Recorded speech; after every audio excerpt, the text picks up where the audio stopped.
Bonjour à tous. Aujourd'hui, on va reparler de Spinoza. Spinoza, on en avait parlé dans une précédente vidéo, et j'avais choisi de vous introduire à sa pensée par la question du libre arbitre et du déterminisme. C'est généralement le thème le plus classique lorsqu'on veut aborder la philosophie de Spinoza, parler de sa conception du libre arbitre, et c'est généralement aussi la porte d'entrée la plus accessible. Mais dans cette précédente vidéo, nous n'avions fait qu'effleurer la doctrine de Spinoza et sa vision du monde, ce qui justifie que je fasse aujourd'hui une deuxième vidéo pour essayer de préciser, de développer et d'approfondir certaines choses que nous avons seulement abordées de manière superficielle et qui méritent aujourd'hui d'être sérieusement approfondies. Alors pour rappel, Spinoza était un philosophe juif néerlandais d'origine portugaise du XVIIe siècle. Il est intéressant de noter que ses positions en matière de religion lui ont valu l'excommunication en 1656, et cette excommunication qu'a subie Spinoza vient du fait que sa conception de Dieu s'écartait un peu trop, et c'est un euphémisme, de la conception judaïque, et même de la conception monothéiste tout court, à tel point d'ailleurs que Spinoza a renoncé à publier l'éthique de son vivant, et que le deuxième ouvrage dans lequel il parle de la question de Dieu, le traité théologico-politique, a été publié sous un faux nom. Spinoza était conscient que exposer une conception de Dieu qui s'écarte un petit peu trop de la conception classique aurait pu lui porter de graves préjudices, et donc, par prudence, il a préféré ne pas faire connaître ses vues de manière explicite de son vivant. La question évidemment qu'on se pose ici, c'est: que rejette Spinoza dans la conception classique de Dieu? Donc on va commencer dans cette vidéo par parler des désaccords que Spinoza a avec la conception classique de Dieu. La première chose que Spinoza rejette dans la conception classique de Dieu, c'est l'idée que Dieu serait un être doté d'une volonté qui aurait un projet et dont nous autres, êtres humains, serions en quelque sorte le résultat. C'est l'idée que on pourrait prêter à Dieu des propriétés qui sont également les propriétés de l'être humain. Et qu'est-ce que j'entends par propriété ? Bien, je parle principalement des sentiments que l'on attribue à Dieu, de ses pensées, voire de ses désirs, et qu'on retrouve dans de nombreuses descriptions qui sont faites dans la Bible, des réactions de Dieu au comportement des hommes. Dans l'Ancien Testament, on nous présente un Dieu vengeur, un Dieu colérique, un Dieu impitoyable. Or, ce sont là des sentiments qui, selon Spinoza, sont le propre de l'être humain, mais ne peuvent pas être attribués à un être parfait et infini tel que Dieu. En réalité, ce que dénonce Spinoza, c'est la conception anthropomorphique de Dieu, c'est la vision de Dieu qui consiste à lui prêter des propriétés humaines, c'est-à-dire des propriétés d'être fini et imparfait. En quelque sorte, Spinoza reproche aux hommes d'avoir créé un Dieu à leur image. Et vous savez que cette phrase très connue qui dit que Dieu a créé l'homme à son image, une phrase qui a donné lieu à de très nombreuses interprétations, bien c'est comme si Spinoza ici retournait cette phrase contre l'homme et lui reprochait d'avoir une vision pour le moins limitée de la nature de Dieu. Donc retenons bien ici que le premier désaccord que l'on peut identifier chez Spinoza vis-à-vis du monothéisme, vis-à-vis de la conception classique de Dieu, c'est cet anthropomorphisme, c'est cette projection sur Dieu des propriétés humaines qui, selon Spinoza, n'est pas du tout adaptée à la nature véritable de Dieu. Alors pourquoi est-ce que cette projection sur Dieu des propriétés humaines pose-t-elle problème ? Bien, elle pose problème parce que, comme je l'ai dit rapidement, Dieu est un être parfait et infini. Et ça fait partie de la définition même du concept Dieu. Entendons-nous bien, on n'est pas ici en train de parler de l'existence ou de l'inexistence de Dieu, on est en train de parler de sa définition. On est en train de parler de ce qui fait que Dieu est Dieu. Dieu est un être parfait et infini, et de ce fait, il ne peut pas être pourvu des caractéristiques des êtres imparfaits et finis que nous sommes. Et ça, on peut le démontrer assez facilement. On va reprendre l'exemple du désir. Selon Spinoza, La création du monde n'est pas le fruit d'une volonté de Dieu, n'est pas le fruit d'un désir divin, parce qu'un être parfait ne peut pas avoir de désir. Rappelez-vous, on l'avait déjà dit dans d'autres vidéos, le désir, c'est le témoignage du manque. Le désir, c'est la marque de l'absence. Vous vous souvenez du mythe des androgynes chez Platon? Dans le banquet de Platon, Diotime nous explique que l'origine du désir, c'est la séparation de l'humain originel en deux êtres distincts, homme et femme, et que le désir consiste justement à rejoindre sa partie manquante. Quand vous désirez quelque chose, quoi que ce soit, vous désirez vous unir à cette chose, vous désirez ne faire plus qu'un avec cette chose, que ce soit par l'union physique, l'union charnelle, que ce soit par l'union intellectuelle ou spirituelle. Lorsque vous avez par exemple de la curiosité dans un domaine, l'acte de connaissance qui va satisfaire votre curiosité est un acte par lequel vous ne faites plus qu'un avec l'objet de votre curiosité. Vous vous êtes approprié l'objet de votre curiosité sous la forme d'une connaissance. Donc on peut bien ici parler d'une union intellectuelle. De la même façon, avoir une relation sexuelle avec une personne que vous désirez, c'est une manière de ne faire plus qu'un avec elle. Donc le désir est bien la marque d'une volonté de réunification. Et on ne peut réunifier que ce qui a été séparé. Mais chez Dieu, rien n'est séparé. Il n'y a pas d'extériorité à Dieu qui justifierait que Dieu est un désir. Il n'y a rien qui puisse faire défaut à Dieu. Il n'y a rien qui puisse lui manquer. Considérer que Dieu aurait une volonté ou un désir, c'est présupposer que Dieu n'est pas parfait, puisqu'alors il lui manque quelque chose. L'idée que Dieu a créé le monde parce qu'il en avait la volonté, c'est présupposer que Dieu manquait de quelque chose. C'est présupposer que Dieu n'est pas parfait. Donc là, selon Spinoza, on a un problème quasiment d'ordre logique. On ne peut pas définir Dieu par sa perfection, tout en reconnaissant parallèlement qu'il avait besoin de créer le monde pour être ce qu'il est. Je vais prendre un autre exemple pour illustrer cette contradiction logique qu'identifie Spinoza. C'est l'idée que Dieu serait pourvu de sentiments. Parler d'un Dieu vengeur, parler d'un Dieu colérique, parler d'un Dieu qui finalement ne sait pas maîtriser ses émotions, pour Spinoza ça pose problème. Parce que ça voudrait dire que Dieu ne vaut pas mieux que nous. Ça voudrait dire que Dieu est soumis aux mêmes imperfections, aux mêmes contingences que l'être humain. Et ça, pour Spinoza, ça n'a aucun sens. Ça témoigne seulement d'une vision réductrice de Dieu, d'une vision un petit peu limitée, vision limitée qui est tout à fait justifiable par le simple fait que, forcément, lorsqu'on essaye de penser quelque chose, on va le penser à partir de ce que nous sommes. Ça, c'est normal. Mais le fait de prétendre que ce que nous projetons sur Dieu soit la vérité, ça, pour Spinoza, c'est un problème. Et c'est évidemment un problème qui est très difficile à aborder pour Spinoza, parce qu'en s'attaquant à cette conception réductrice de Dieu, Spinoza a bien conscience que ça ne va pas plaire au pouvoir religieux. Le pouvoir religieux a besoin que les fidèles croient dans un Dieu vengeur ou colérique, un Dieu qui ne va pas hésiter à les punir si jamais ils se comportent mal, un Dieu qui sera le maître du jugement dernier et qui fait peser sur l'homme la promesse du paradis ou la menace de l'enfer. Si Dieu tout à coup n'a plus de sentiments, n'a plus d'émotions, n'a plus de désir, bien comment faire que les fidèles se comportent comme on voudrait qu'ils se comportent? Il ne s'agit pas de dire que la religion se réduit seulement à un instrument de domination, mais il s'agit de comprendre que, dans une dialectique entre religion et politique, le pouvoir religieux a intérêt à ce que nous épousions cette conception anthropomorphique de Dieu. Si demain on se met à dire que, quoi qu'on fasse, quelles que soient nos fautes, quels que soient nos crimes, quels que soient nos péchés, Dieu n'en sera pas affecté puisque de toute façon, il n'a pas de sentiments, il n'a pas de projet, il n'a pas de valeur, ça revient à dire faites ce que vous voulez. C'est comme si Dieu disait faites ce que vous voulez, pour moi ça change rien. Donc ça c'est pas possible du point de vue du pouvoir religieux. C'est pas possible de laisser passer ça, c'est pas possible de véhiculer une telle conception qui évidemment porte en elle le risque de l'anarchie.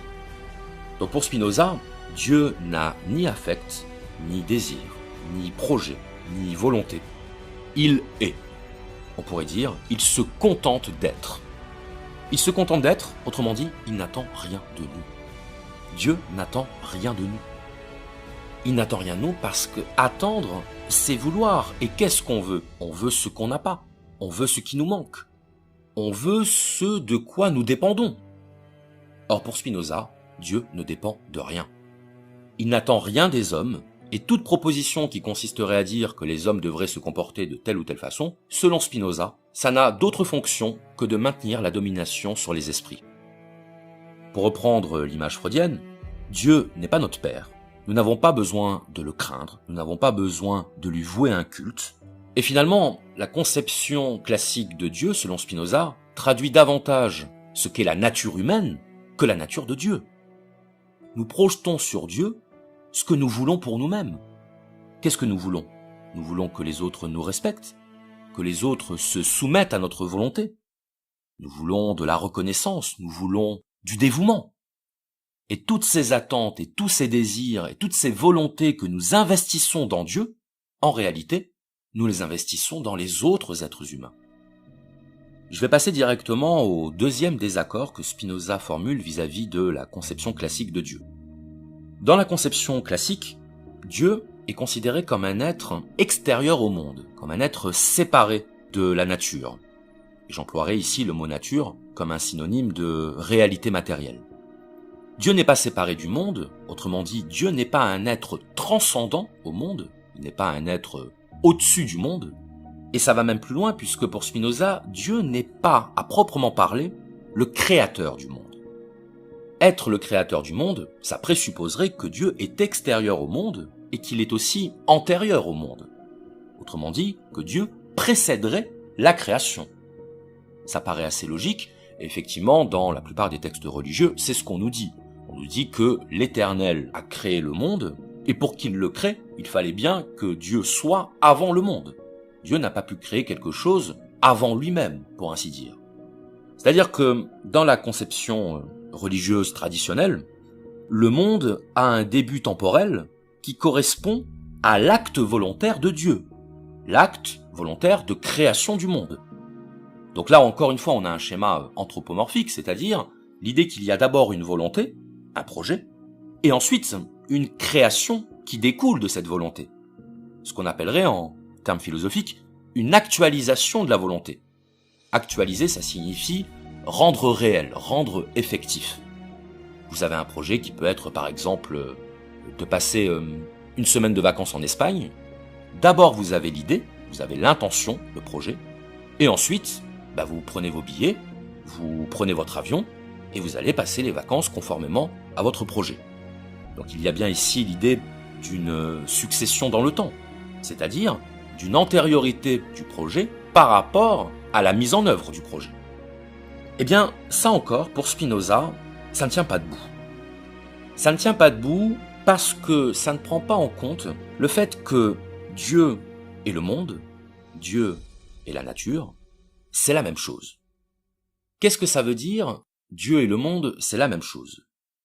Ça veut dire que tout ce qui existe dans le monde est un reflet, est une expression, une manifestation de Dieu. Ce micro qui est posé en face de moi, cet arbre qui se trouve derrière ma fenêtre, vous-même qui m'écoutez, nous sommes tous des expressions de Dieu. Nous sommes tous des reflets, des témoignages, des manifestations de Dieu. Donc pour Spinoza, Dieu c'est le monde, et le monde c'est Dieu. Alors il y a cette citation extrêmement connue par les lecteurs de Spinoza, qui consiste à dire « Dieu ou la nature, Deus sive natura ». Dieu ou la nature, ça signifie Dieu égale la nature. Dieu s'identifie, coïncide avec la nature. Dieu et la nature, c'est la même chose. Et donc là, on va s'arrêter sur ce que signifie cette expression Dieu, c'est-à-dire la nature. Qu'est-ce que ça veut dire, ce c'est-à-dire? Qu'est-ce que ça implique? Où est-ce que Spinoza veut nous emmener en nous disant ça? Comment faut-il le comprendre? Pour le comprendre, il faut revenir sur une idée vraiment maîtresse de la doctrine de Spinoza, qui est la doctrine de la substance et des attributs. Alors, qu'est-ce que ça veut dire? La substance, c'est le nom que donne Spinoza à Dieu. Et la substance, classiquement, en philosophie et en métaphysique, on pourrait dire que c'est l'essence de toute chose. l'essence L'. Autrement dit, le principe de tout ce qui est. C'est ça la substance, le principe de tout ce qui est.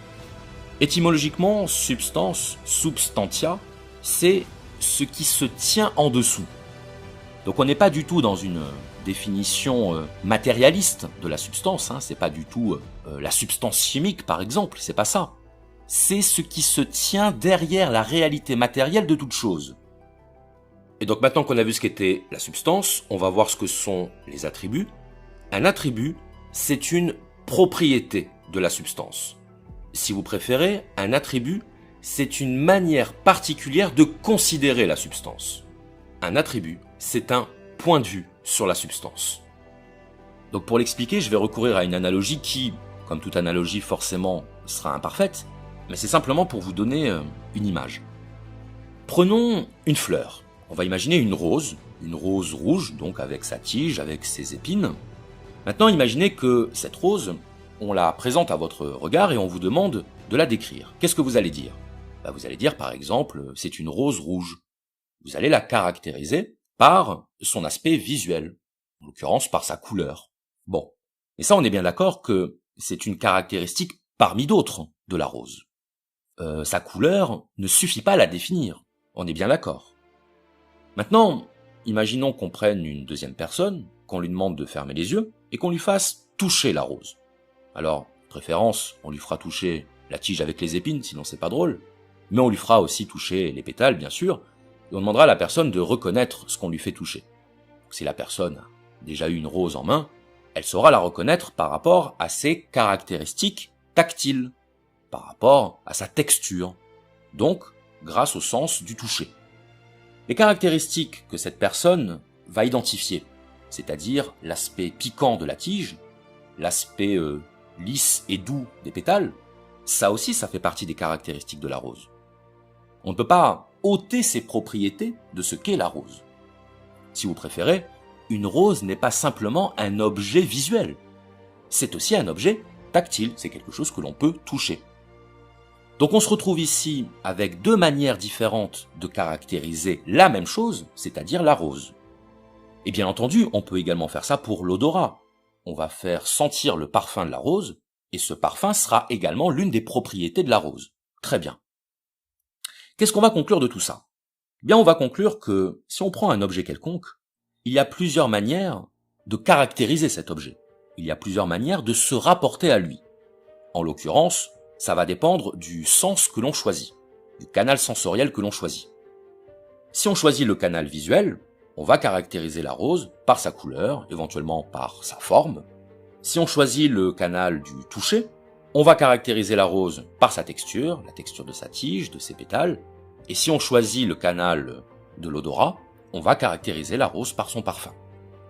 On est bien d'accord que chacun de ces canaux sensoriels se rapporte à la même chose, à la rose. Donc, si quelqu'un nous disait par exemple qu'une rose, c'est quelque chose qui sent bon, ou que c'est quelque chose de rouge, mais qui occulterait les autres caractéristiques sensibles de la rose, bien on dirait que cette personne, elle a un point de vue partiel de ce qu'est une rose. Elle ne l'envisagerait que sous certains aspects. Eh bien c'est ça un attribut chez Spinoza. Un attribut, c'est une manière de considérer quelque chose. Et quand je parle de manière de considérer quelque chose, je parle d'un angle de vue, d'une dimension qui certes ne résume pas ce qu'est l'objet, mais qui pourtant fait partie de ses caractéristiques essentielles. Voilà ce qu'est un attribut chez Spinoza. Un attribut, c'est une manière de se rapporter à un objet, c'est une manière de l'envisager, c'est un point de vue sur lui qui n'exclut pas d'autres attributs, mais qui fait que selon l'attribut sous lequel on va considérer cet objet, on n'aura pas affaire exactement à la même chose. Vous savez, c'est comme cette fable des 6 aveugles et de l'éléphant. Chacun des aveugles va toucher une partie différente du corps de l'éléphant et va croire qu'il a affaire à quelque chose de radicalement différent des autres. Le premier aveugle va toucher le flanc de l'éléphant et penser qu'il s'agit d'un mur. Le deuxième va toucher une défense et pense qu'il s'agit d'une lance. Le troisième va toucher la trompe et penser qu'il s'agit d'un serpent. Bref, dans tous les cas, chacun des points de vue se défend. Chacun de ces points de vue est vrai de son propre point de vue. Mais le fait est que chacune des parties du corps de l'éléphant ne permet pas de comprendre ce qu'est un éléphant. Eh bien, chez Spinoza, un attribut, c'est l'une des propriétés, l'une des caractéristiques de la substance infinie que Spinoza appelle Dieu. Dieu, c'est la substance, c'est cette totalité parfaite et infinie, et les attributs, ce sont les rapports, les aspects, les dimensions sous lesquels on peut envisager la substance. Alors, ce qui est intéressant au sujet des attributs, c'est que Spinoza nous dit que la substance possède une infinité d'attributs. Alors une infinité, évidemment, c'est quelque chose qu'on ne peut pas se représenter, justement parce que nous sommes des êtres finis, nous sommes très très très loin de pouvoir concevoir tous les attributs de la substance, tous les attributs de Dieu. Spinoza nous dit que nous autres, êtres humains, nous ne sommes capables de reconnaître que deux attributs. Et ces deux attributs, ce sont l'étendue, c'est-à-dire la matière, et la pensée. L'étendue et la pensée sont les deux seuls attributs de la substance que l'être humain est capable de concevoir. Si vous préférez, et je vais le dire de la manière la plus simple possible, tout ce que vous allez envisager dans le monde, vous allez soit l'envisager du point de vue physique, du point de vue matériel, donc du point de vue de l'étendue, soit du point de vue de la pensée, du point de vue spirituel, du point de vue intellectuel, donc du point de vue immatériel. Et vous pouvez essayer de démentir Spinoza. Si vous essayez d'envisager un autre attribut que l'étendue ou la pensée, c'est-à-dire que la matière ou l'esprit, Spinoza vous répondra que vous n'y arriverez pas. Vous n'y arriverez pas parce que nous sommes, pour ainsi dire, constitués ainsi. Nous sommes dotés d'un équipement cognitif, un équipement qui nous permet de connaître le monde, d'en avoir conscience, et qui passe par ces deux canaux, la matière et l'esprit. Et d'ailleurs, ça rejoint la position dualiste de Descartes, sauf que pour Descartes, il y avait bien deux substances indépendantes dont l'une était de nature matérielle et l'autre de nature spirituelle. D'où la distinction chez Descartes entre le corps et l'esprit, et cette conception qu'il avait de l'âme qui échappait au déterminisme matériel. Pour Spinoza, au contraire, il n'y a pas de séparation. Il y a une cohabitation des différents attributs au sein de la substance. De la même façon qu'il y a cohabitation des propriétés sensorielles, au sein de la rose. Vous n'allez pas dire qu'il est faux de dire que la rose est rouge sous prétexte que ses pétales sont doux. Ça n'aurait aucun sens. Ça n'aurait aucun sens, comme ça n'aurait aucun sens de dire que quelqu'un ne porte pas de lunettes sous prétexte qu'il porte un short. Vous voyez bien qu'on est sur des choses qui n'ont pas de sens d'un point de vue logique. On peut très bien à la fois porter des lunettes et porter un short. On peut à la fois être de couleur rouge, comme une rose peut parfaitement être de couleur rouge, et en même temps avoir des pétales qui soient doux. Donc l'idée des attributs chez Spinoza, c'est tout simplement l'idée que parmi les caractéristiques de la substance, nous n'avons accès qu'à deux d'entre elles, et que ces deux attributs, ces deux dimensions de la substance, ne sont pas en conflit l'une avec l'autre. Les attributs de Dieu ne sont pas en conflit les uns avec les autres, ils sont, pourrait-on dire, complémentaires, ils cohabitent, ils ne sont pas exclusifs, c'est-à-dire que la reconnaissance de l'un n'implique pas le rejet de l'autre, et ils sont en nombre infini, ce qui ne veut pas dire que nous soyons capables de tous les connaître, puisqu'en tant qu'être humain, c'est-à-dire en tant qu'être limité, en tant qu'être qui sommes nous-mêmes composés de deux attributs, la matière et l'esprit, nous ne sommes capables de connaître que ces deux attributs. Alors souvent on me pose la question, oui mais ça, comment est-ce que Spinoza le sait? Comment est-ce qu'il sait que Dieu, c'est-à-dire la nature, possède une infinité d'attributs et que nous ne serions capables que d'en connaître que deux? D'où est-ce qu'il le sort, ça?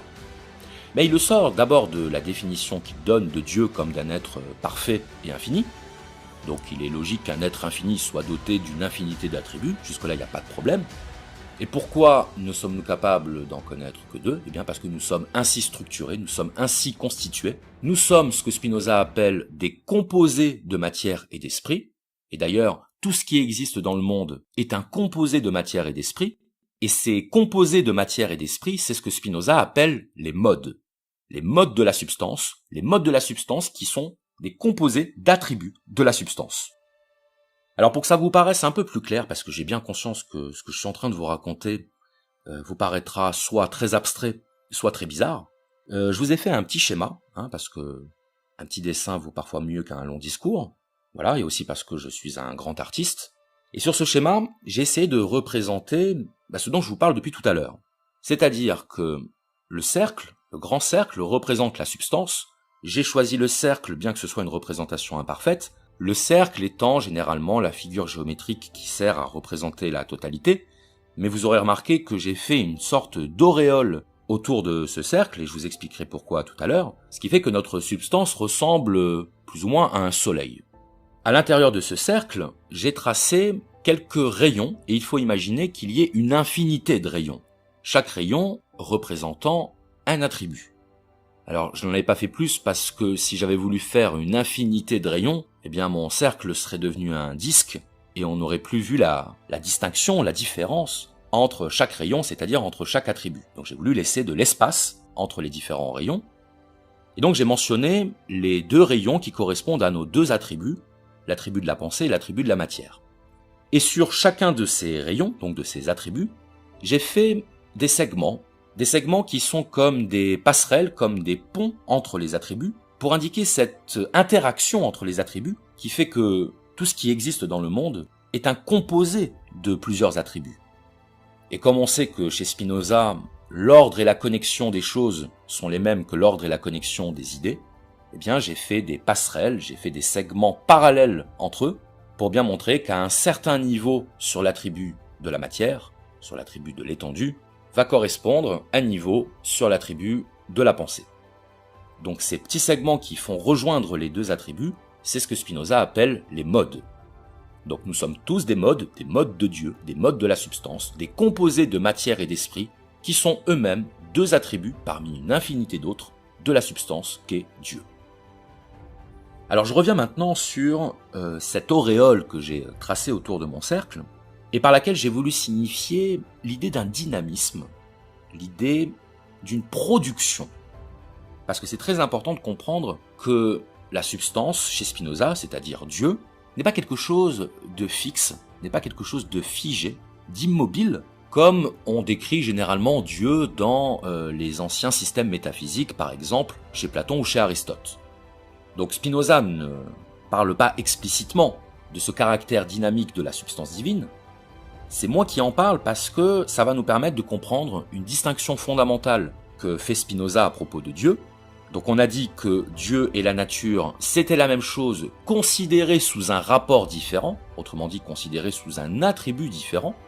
Et ça permet d'éclairer la distinction que fait Spinoza entre la nature naturante et la nature naturée.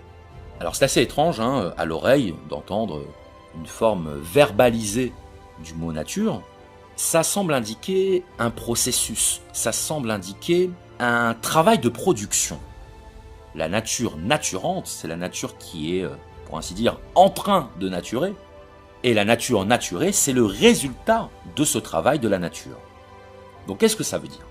Ça veut dire que, selon le mode sous lequel on va la considérer, la nature est soit un acte de production, un acte de création, entre guillemets, et ça rejoint ce qu'on disait tout à l'heure sur la création du monde. Donc la nature naturante, c'est la nature en tant qu'elle se déploie, en tant qu'elle s'engendre elle-même, tandis que la nature naturée, c'est la nature du point de vue du résultat fini de ce travail. Si vous préférez, le monde que nous habitons, c'est à la fois un monde qui est toujours en train de se créer, et c'est aussi le monde qui est capable de nous accueillir en tant que création. Vous voyez, c'est quelque chose qu'on peut facilement représenter par une métaphore. Par exemple, la métaphore de l'enfant, donc qui a des parents qui sont ses géniteurs, et une fois que l'enfant sera adulte, il pourra lui-même devenir un géniteur, c'est-à-dire il pourra lui-même donner la vie. Nous sommes les enfants de ceux qui nous ont précédés et les parents de ceux qui vont nous précéder. C'est quelque chose d'assez facile à comprendre, je pense. Donc l'enfant, c'est la nature naturée, c'est le résultat d'un engendrement. La nature naturante, c'est l'enfant qui, lorsqu'il est devenu adulte, va à son tour donner naissance à d'autres enfants. Donc vous voyez ici que quand on dit Dieu ou la nature, sous-entendant par là une équivalence, voire une identité entre Dieu et la nature, eh bien cette distinction entre nature naturante et nature naturée permet d'éclairer cette identité, permet de mieux comprendre cette idée d'équivalence entre Dieu et la nature. Dieu, ce serait le principe naturant de la nature, tandis que la nature, telle qu'on l'entend habituellement, c'est-à-dire le monde physique, le monde matériel, c'est le résultat de cet engendrement. Et encore une fois, je le répète, il ne s'agit pas ici d'un acte de création volontaire de la nature par Dieu, parce que ce serait attribuer à Dieu une volonté, une intention qu'il ne possède pas. C'est tout simplement le fruit de la puissance de Dieu qui se manifeste à travers le monde. Chez Spinoza, tout ce qui est correspond à tout ce qui peut être. C'est ça la théorie de la puissance chez Spinoza. C'est pour ça que chez Spinoza, il n'y a pas de longue discussion sur la différence entre ce que l'on peut faire et ce que l'on fait vraiment. Pour Spinoza, ce que l'on peut faire, c'est ce que l'on fait. Et ce qu'on ne fait pas, c'est qu'on n'a pas pu le faire. Il n'y a pas de conditionnel chez Spinoza. On fait ou on fait pas. Vous savez, il y a beaucoup de personnes qui sont spécialistes dans le fait de dire « je l'ai pas fait mais j'aurais pu le faire ». Oui, mais cette phrase n'a strictement aucun sens dans une situation où la chose n'a pas été faite. Donc si on voulait vraiment simplifier pour que ce soit plus facile à comprendre, on pourrait dire qu'il existe Dieu dans son principe d'engendrement, ce que les religions métaphorisent comme étant Dieu le Créateur, Dieu le Père, et on a Dieu dans sa manifestation matérielle et physique, qui est la nature, et dont nous faisons partie. Voilà pourquoi, d'un certain point de vue, nous sommes Dieu, puisque nous sommes la manifestation de la substance divine. D'ailleurs, je fais une petite parenthèse, on entend souvent dire que Spinoza fut l'un des premiers philosophes athées. Athée parce que sa conception de Dieu serait une conception purement matérialiste, qui consisterait à dire « Dieu, c'est la nature ». Et certaines personnes qui n'ont pas réellement lu Spinoza ou n'ont pas bien compris ce qu'il essayait de dire, nous disent qu'en fait, faut pas chercher plus loin, Spinoza a mis le mot Dieu sur la nature pour pas avoir d'ennui. Bon, on a vu tout à l'heure que c'était pas possible. Dans ce cas-là, il aurait publié son œuvre de son vivant, ce qu'il n'a pas fait. Donc il savait très bien que il ne suffisait pas de dire Dieu ou la nature pour éviter les problèmes. Donc non, c'est pas que Spinoza appelle la nature Dieu, c'est pas ça. C'est qu'il distingue au sein de la même substance deux modes d'être qui sont, premièrement, le principe d'engendrement, la nature naturante, et deuxièmement, le résultat de l'engendrement, la nature naturée. Mais pour Spinoza, il n'y a pas de distinction au sens où il n'y a pas de séparation entre les deux ordres. De la même façon que vous pouvez être à la fois l'enfant de vos parents et le parent de vos enfants. Il n'y a pas de contradiction. Il n'y a pas d'incompatibilité entre ces deux statuts. Vous voyez ? Vous êtes à la fois nature naturée en tant qu'enfant de vos parents et nature naturante en tant que parent de vos enfants. Ça ne s'exclut pas. Bien chez Spinoza, Dieu et la nature, c'est la même chose, considérée sous deux aspects différents. N'oublions pas que Spinoza défend une vision moniste du monde, c'est-à-dire une vision dans laquelle la séparation entre le corps et l'esprit n'est qu'une séparation artificielle qui provient de ce besoin qu'a l'être humain de dissocier les choses pour pouvoir les comprendre. Mais en réalité, pour Spinoza, il n'y a pas de distinction entre la matière et l'esprit, ce sont les deux rayons du même cercle, il y a donc une différence de point de vue entre les deux. Donc je disais que on ne peut pas réduire Spinoza à un athée, à quelqu'un qui prône une vision athée du monde, du simple fait qu'il aurait mis en correspondance Dieu et la nature. Ce que veut dire Spinoza, c'est que nous avons tort de chercher Dieu en dehors du monde, puisque Dieu se trouve dans tout ce qui est, non pas sous la forme d'un principe d'engendrement, mais sous la forme du résultat de cet engendrement. Nous sommes des expressions de Dieu, au sens où nous sommes le résultat de l'engendrement de la substance. Nous sommes des manifestations de Dieu, au sens où nous sommes des modes d'expression de la substance divine. Donc si j'insiste là-dessus, c'est parce que je ne voudrais pas laisser croire que la vision qu'on a habituellement de Spinoza comme d'un auteur matérialiste serait une vision qui fait l'unanimité au sein des commentateurs de Spinoza. Non, Spinoza n'est pas considéré par tous les commentateurs comme un philosophe matérialiste, parce que, tout simplement, il n'est pas plus matérialiste que spiritualiste, puisque justement, il ne cesse de nous dire que la matière et l'esprit, c'est exactement la même chose, considérée sous deux points de vue différents. Donc évidemment, si vous voulez défendre une vision matérialiste de la philosophie de Spinoza, bien il vous suffit d'enlever toute la moitié qui ne vous plaît pas, toute la moitié qui concerne donc l'esprit, et de dire, vous voyez, Spinoza est un matérialiste. Mais si vous avez envie de faire de Spinoza un auteur spiritualiste, vous pouvez le faire tout aussi bien. À ce moment-là, il vous suffit d'enlever toute la partie où il parle de la nature au sens matériel. Donc non, On ne peut pas ramener dans le giron ni du matérialisme ni du spiritualisme un auteur qui lui-même ne cesse de répéter que les deux attributs sont indissociables. Les deux attributs fonctionnent ensemble. Donc cette expression de Spinoza, Dieu ou la nature, il faut entendre le ou comme un changement d'attribut sous lequel on va considérer Dieu, comme un changement de point de vue sur la substance. C'est pas un ou qui veut dire que Dieu et la nature c'est exactement la même chose. C'est un ou qui signifie que selon le point de vue dans lequel on se place, on va soit considérer la substance du point de vue de ce qu'elle engendre, du point de vue de la nature naturante, ou bien la considérer du point de vue du produit de cet engendrement, c'est-à-dire de la nature naturée. Alors pour terminer cette vidéo, j'aimerais aborder une dernière notion qui, vous allez le voir, est en lien avec la précédente vidéo sur Spinoza. Il s'agit de la notion de liberté et de la liberté chez Dieu. Vous vous rappelez qu'on a dit que chez Spinoza, tout est déterminé au sens où tout obéit à la loi implacable de la causalité. Et la causalité, elle touche invariablement les objets physiques, mais aussi les objets intellectuels, les objets spirituels. Qu'est-ce que ça veut dire ? Ça veut dire tout simplement que la chaîne de causalité, elle affecte aussi bien les corps physiques que les idées, que les pensées. Donc l'enchaînement de vos idées, l'enchaînement de vos pensées, obéit à la même loi de la causalité que les corps physiques. Et c'est ce qui faisait dire à Spinoza que le libre arbitre était d'abord une illusion. On sait, parce qu'on est allé au bout de la lecture de l'éthique et qu'on a donc lu le livre 5, qu'une liberté relative est accessible à l'homme à partir du moment où l'homme prend conscience de la nature et de l'origine de ses affections, c'est-à-dire lorsqu'il comprend de quelle manière il est affecté par le monde. C'est à ce moment-là que l'homme peut se dégager de la chaîne déterministe en la comprenant, c'est-à-dire en n'agissant plus sous l'impulsion de forces extérieures, mais en agissant sous l'impulsion de sa propre nature. Et ça va me permettre d'introduire la notion de liberté chez Dieu, qui n'est, mais alors, absolument pas la liberté dont nous parlons habituellement dans son sens courant.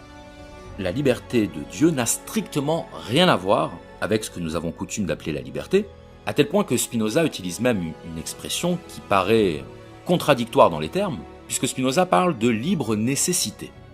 Alors que dit-il exactement ? Il nous dit que la liberté, c'est le fait d'agir en étant déterminé que par soi-même.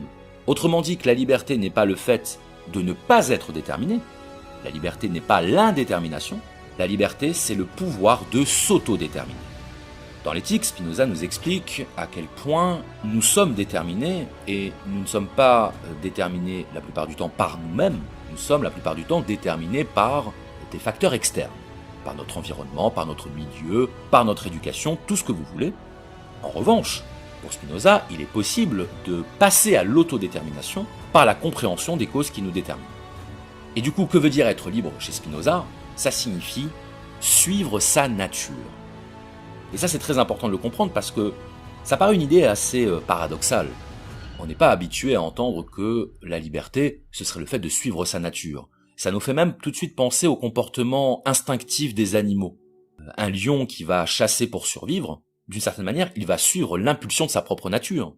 Mais le fait est que l'être humain possède un esprit, possède une conscience, qui fait que suivre sa nature, ça ne veut pas forcément dire suivre son instinct. Pour l'être humain, suivre sa nature, ce n'est pas suivre son instinct. Donc il y aurait toute une réflexion à mener sur ce que signifie agir conformément à sa nature, agir sous l'impulsion de sa nature, puisque ça présuppose que nous aurions tous une nature, une essence, plus ou moins personnelle, plus ou moins universelle. Mais en tout cas, l'idée c'est que la liberté, ce ne serait pas l'émancipation vis-à-vis de notre nature, mais au contraire, la conformité, la correspondance à notre nature. Et ça, c'est une idée qu'il faut bien comprendre si on ne veut pas faire dire à Spinoza le contraire de ce qu'il dit. Parce que très souvent, on veut citer Spinoza pour dire que le libre arbitre n'existe pas, mais on ne comprend pas ce qu'il appelle la liberté. Donc ici, il faut bien comprendre que la seule liberté que Spinoza reconnaît, c'est la liberté de Dieu, c'est la liberté de la substance, et que cette liberté, il la définit comme le pouvoir de s'autodéterminer, c'est-à-dire le fait de se déterminer soi-même à être et à agir. Donc Spinoza a cette phrase du début de l'éthique qui consiste à dire « est dite libre la chose qui existe par la seule nécessité de sa nature ». Exister par la seule nécessité de sa nature, C'est ça la définition spinozienne de la liberté. Vous voyez, encore une fois, à quel point on est très éloigné des conceptions classiques de la liberté.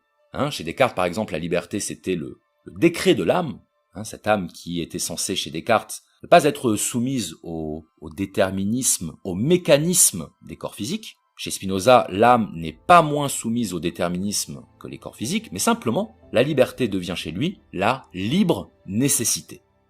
Et n'oublions pas qu'en philosophie, la nécessité, ça désigne justement le fait de ne pas pouvoir être autrement. Une chose est nécessaire quand elle ne peut pas ne pas être ce qu'elle est. Donc il faut déjà commencer par accepter ce paradoxe, cette contradiction apparente dans la définition spinozienne de la liberté, pour comprendre en quoi seul Dieu peut être qualifié d'être libre. Et ce que veut nous dire Spinoza, c'est que Dieu n'a pas le choix d'être ce qu'il est. Mais c'est parce qu'il est ce qu'il est, c'est parce que son être se confond avec sa puissance, c'est parce qu'il n'y a pas de séparation entre ce qu'il pourrait être et ce qu'il est, que Dieu peut être qualifié d'être libre. Si on voulait vraiment schématiser, pour ne pas dire caricaturer le propos de Spinoza, on pourrait dire que Dieu, c'est celui qui ne se pose aucune question.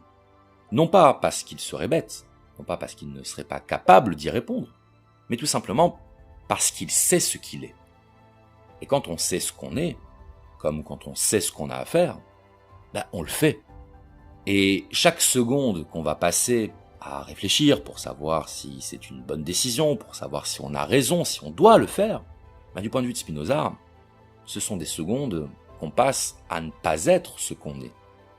C'est du temps qu'on passe à aller contre soi.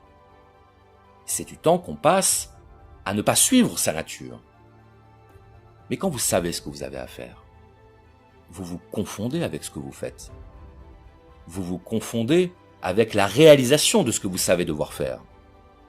Vous devenez ce que vous êtes, et vous êtes ce que vous devez faire.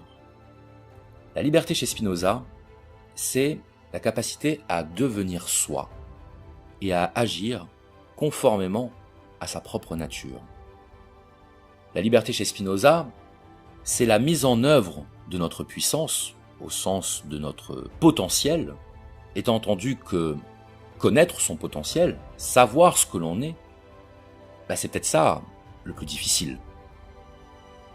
Et peut-être que si nous sommes à la recherche d'un semblant de liberté, peut-être que si nous voulons nous extraire de la chaîne de causalité qui régit les êtres physiques et nous accomplir comme ce que Spinoza appelle des êtres immortels, il est peut-être plus que temps de se poser la question: qui sommes-nous et que voulons-nous?